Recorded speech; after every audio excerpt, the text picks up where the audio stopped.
All right, so today we're going to take a look at how to reprogram a MEI coin mech. Now this is only going to be for these black and yellow ones.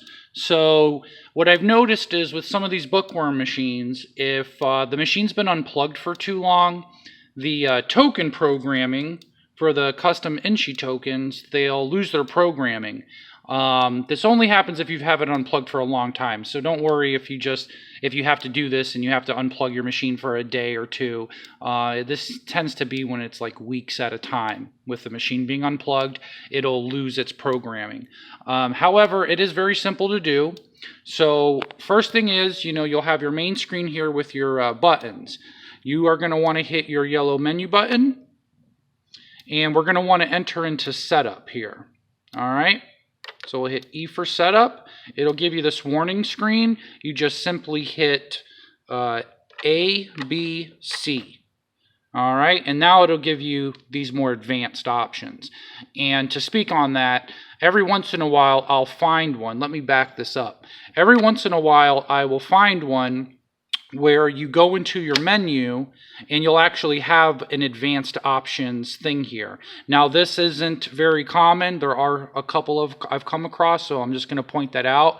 But 95% will have it be just like it is in this video. So at the end of the day, just keep in mind if yours is somehow not following along this and you have that advanced menu tab, you can jump right to it. But for most of us, we have to go through this procedure.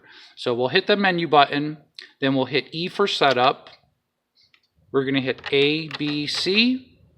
And now it'll give us the screen where it says PAR options. We're just going to scroll up until we see a menu called coin config. Right there. All right, so we got coin config. We're going to select that. And this is what we want, token teach. All right, we're going to teach it these particular tokens. So we'll select that. For location, T27 is fine. Don't worry about it. Just hit OK. And we don't want value token, though. We're going to want to scroll up here where it says select type. And we're going to scroll up to a vend token. See, because what we want to do is have it do a free vend every time there's a token. Now, theoretically, you could put it to value, and then you would say, okay, well, the value's, $5. Each token's worth $5. If you wanted to use, say if you wanted kids to have 4 tokens to get a book, you would set your books to say $20 and set each token to $5. But again, you're not really going to want to do that. You're just going to want to set this to a vend token. That way, it'll give you a free vend for 1 token. We're going to hit OK. We're going to edit the name, or actually you don't have to edit the name. Just give it a second and it'll let you choose OK. So we'll leave the name default as well. Now all you do is drop in your tokens. So you'll need 32. Now they're just going to go straight through.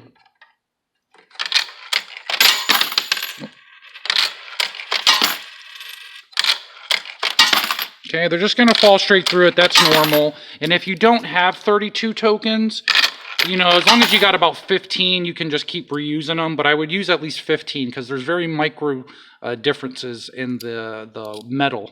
And that's what this thing is doing. It's kind of training itself. It's training itself for this specific metal. So we're just going to put all these tokens in until we count down.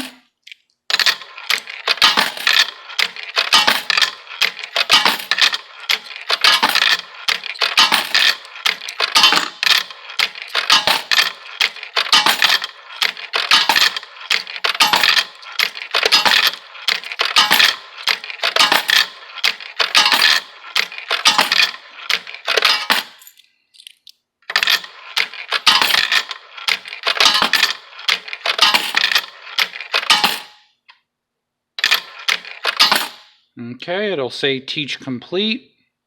We're going to hit finish. And now when you hit finish, it'll kind of jump to T28. It's almost like if it wants to do another token. Don't worry about it. Once you hit finish and it gives you this screen, just hit cancel and back. We're just going to back all the way up to the main screen. Okay, it'll do a little reset. And that's really it. Okay, so don't worry about this. You're probably not, this is because I have it on my tester machine here. Okay, yours will just go to OK. So really that's all you got to do. You'll back out, it'll say OK, and you'll be good to go. You don't really got to do anything else.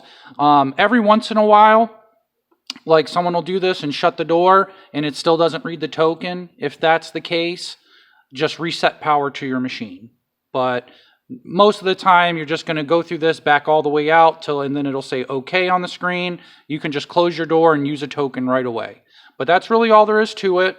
If you have any questions at all, just feel free to give us a call here and I can walk you through this over the phone. We do thank you for choosing Global Vending Group. Have a nice day.